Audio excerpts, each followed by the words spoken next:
The Sweethearts, or the Top and the Ball. A top and a ball were lying together in a drawer among a lot of other toys. The top said to the ball, "Since we live in the same drawer, we ought to be sweethearts." But the ball, which was covered with the morocco leather and thought as much of itself as any fine lady, would not even answer such a proposal. The next day, the little boy to whom the top belonged to took it out, painted it red and yellow, and drove a brass nail into it, so that the top looked very elegant when it was spinning around. "Look at me," it said to the ball. "What do you think? Shall we be sweethearts now? We are just made for each other. You bounce and I dance. None could be happier than we two." "That's what you think," said the ball. "You evidently don't realize that my father and my mother were a pair of morocco slippers, and that I have a cork in my body." "Yes, but I am made of mahogany," said the top. "The mayor himself turned me on his own lathe and had a lot of fun doing it. And I suppose to believe that?" said the ball. "May I never be whipped again if I'm lying," answered the top.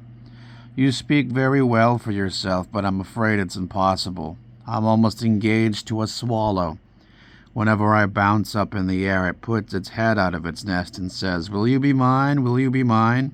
And to myself I've always said, 'Yes, but I promise I shall never forget you.'" "That will do me a lot of good," said the top, and that ended their conversation right then and there. The next day the ball was taken out, and the top saw her flying high up into the air, just like a bird, so high that you could hardly see her, and every time she came back she bounced up again, as soon as she touched the ground. That was either because she was longing for the swallow or because she had a cork in her body. At the ninth bounce the ball disappeared. The boy looked and looked, but it was gone. The top sighed. "I know where she is. She's in the swallow's nest and has married the swallow."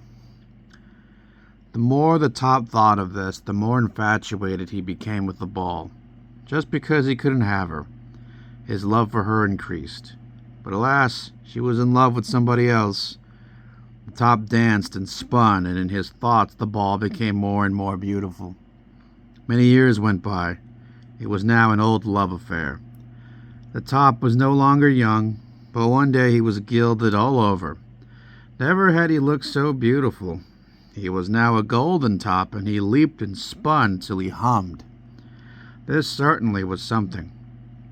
But suddenly he jumped too high and disappeared. They looked and looked, even down in the cellar, but he was not to be found. Where was he? He had jumped into the dustbin where all sorts of rubbish was lying. Old cabbage stalks, dust, dirt, and gravel that had fallen down through the gutter. What a place to land in! Here my gilding will soon disappear. "And what kind of riffraff am I with?" he mumbled as he glared at a long, scrawny-looking cabbage stalk and at a strange round thing that looked like an apple. But it wasn't an apple.